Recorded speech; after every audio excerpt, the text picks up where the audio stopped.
bagi kita semua. Kembali lagi dalam renungan harian kita. Mari Bapak Ibu kita memuji Tuhan dari Kidung Jemaat nomor 344. Ingat akan nama Yesus. Ingat akan nama Yesus, kau yang susah dan sedih. Nama itu menghiburmu kemana saja kau pergi. Indahlah namanya, pengharapan dunia.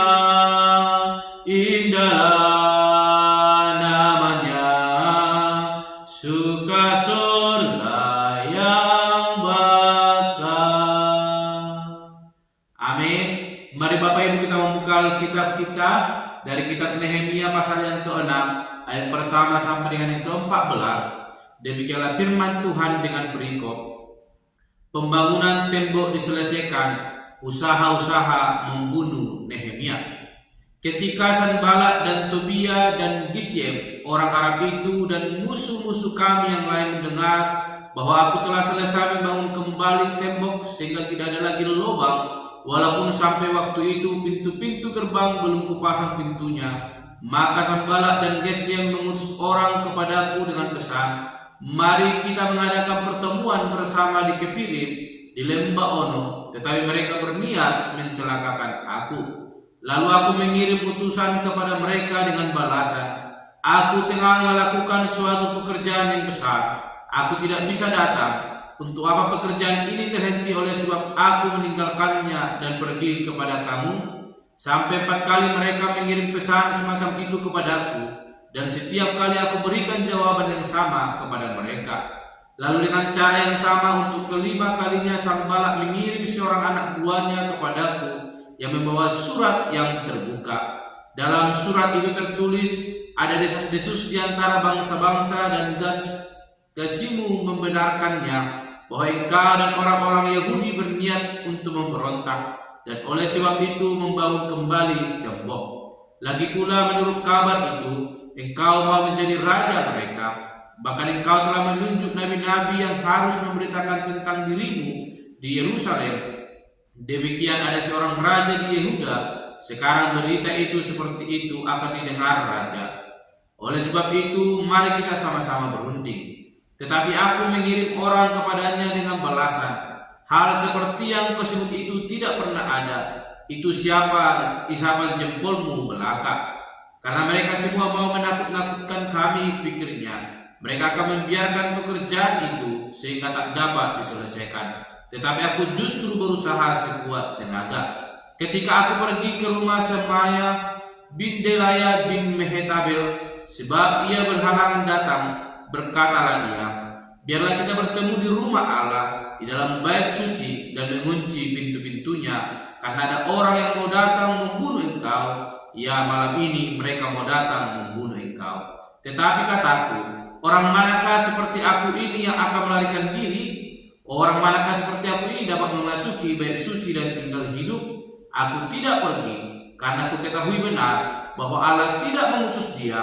Ia mengucapkan nubuat itu terhadap aku karena disuap Tobia dan Sanballat. Untuk ini ia disuap supaya aku menjadi takut lalu berbuat demikian sehingga aku berdosa. Dengan demikian mereka mempunyai kesempatan untuk membusukkan namaku sehingga dapat mencela aku. Ya Allahku, ingatlah bagaimana Tobia dan Sanballat masing-masing telah bertindak, pun tindakan Nabia, Noaja dan nabi-nabi yang lain yang mau menakut-nakutkan aku. Bapak Ibu saling terkasih dalam nama Tuhan Yesus Kristus. Panjang lebar boleh kita baca ayat firman Tuhan yang boleh kita renungkan hari ini, bagaimana usaha yang dilakukan oleh Nehemia boleh membangun kembali tembok Yerusalem. Bapak Ibu saling terkasih, hari ini saya berikan tema bagi kita semua, yaitu kesetiaan dan ketekunan. Sekali lagi, kesetiaan dan ketekunan. Berbagai tantangan-rintangan dihadapi oleh Nehemia di dalam membangun kembali tembok Yerusalem yang telah runtuh. Dalam usahanya untuk membangun itu ada tantangan halangan yang boleh hadir dari Sanballat dan Tobia yang terus berusaha menghentikan pembangunan tembok Yerusalem. Dan kita melihat bagaimana kegigihan yang boleh dimiliki oleh Nehemia, sekalipun dia telah disurati bahwa raja telah mengetahui bahwa ada maksud yang lain dari pembangunan tersebut. Namun itu tidak membuat surut niat daripada Nehemia untuk boleh membangun kembali tembok Yerusalem, sebab ia tahu dan percaya apa yang ia kerjakan itu adalah perintah Tuhan Allah yang boleh ditetapkan untuk dilakukan oleh Nehemia. Sehingga kita melihat secara pikiran manusia, jikalau surat-surat itu boleh diperhatikan dengan baik, maka Nehemia boleh saja menghentikan pekerjaan itu. Namun Tuhan memberikan dia hikmat dan keberanian, sebab dia mau setia dan tekun melakukan tugas yang boleh diembannya. Sehingga Bapak Ibu, kita membaca tadi selama 4 kali surat itu dikirimkan. Namun dengan tegas Nehemia memberikan jawaban yang sama. Dia tidak mau bertemu, sebab dia tidak mau menghabiskan waktunya atau menghentikan pembangunan tembok Yerusalem, sebab tugas yang boleh ia emban adalah membangun kembali tembok Yerusalem. Bapak Ibu yang terkasih, sehingga surat terbuka datang yang kelima kalinya kepada Nabi Nehemia. Bahkan orang yang percayai mengkhianatinya dengan bergabung bersama dengan Sanballat dan Tobia. Namun hal ini tidak membuat Nehemia takut dan gentar. Namun kita memperhatikan Bapak Ibu, kita melihat di ayatnya yang ke-12 sampai dengan yang ke-14 bagaimana kesetiaan dan ketekunan yang dimiliki oleh Nehemia. Dia tidak mengandalkan pikirannya sendiri, sebab Allah telah memberikan dia hikmat, sehingga di ayat ke-14 dikatakan, "Ya Allahku, ingatlah bagaimana Tobia dan Sanballat masing-masing telah bertindak, pun tindakan Nabia, Noaja, dan nabi-nabi yang lain yang menakut-nakutkan aku." Suatu hal yang penting boleh kita pelajari daripada Nehemia. Sekalipun ada banyak tantangan-rintangan yang boleh ia alami, itu boleh menguatkan imannya, sebab dia mau tetap setia dan tekun melakukan pekerjaan Tuhan. Dalam kehidupan sehari-hari yang boleh kita lalui, sering kita mengalami kesusahan. Namun terkadang kita tidak mau setia dan tekun melakukan kehendak Allah, sehingga kita boleh tergoncangkan. Iman percaya kita digoncangkan oleh situasi dunia. Namun hari ini melalui Nehemia kita diajarkan supaya kita tetap setia dan tekun melakukan kehendak Allah. Maka pada saat itu, sekalipun ada tantangan rintangan yang kita alami, Tuhan akan turut bekerja, memberikan kita kekuatan, bahkan hikmat di dalam menjalani, bahkan melalui setiap persoalan yang boleh terjadi dalam hidup kita.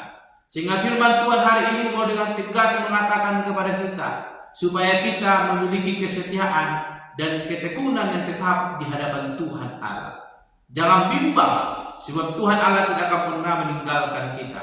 Sekalipun tekanan yang dialami oleh Nehemia itu bisa membuat dia boleh berpaling, bahkan bersekongkol dengan Sanballat dan Tobia, namun dia tidak memilih itu.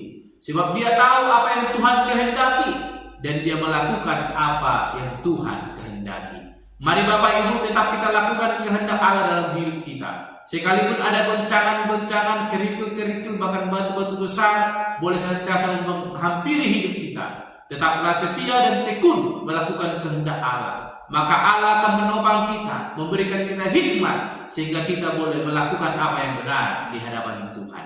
Amin. Mari kita berdoa. Bapa Surgawi, kami kembali bersyukur atas kebenaran firman Tuhan yang boleh kami renungkan, yang mengajarkan kami untuk tetap setia dan bertekun di hadapan Tuhan. Sebab sekalipun ada banyak goncangan iman yang boleh kami alami, Namun ketika kami setia dan bertekun, maka Tuhan akan menolong kami. Turut campur tangan memberkati kami, berikan kami hikmat, bahkan kekuatan dalam melaluinya. Urapi berkati kami Tuhan. Terpuji termulia Engkau, di dalam nama Tuhan Yesus Kristus kami berdoa dan menurut renungan pada hari ini. Haleluya. Amin. Shalom Bapak Ibu, Tuhan Yesus memberkati.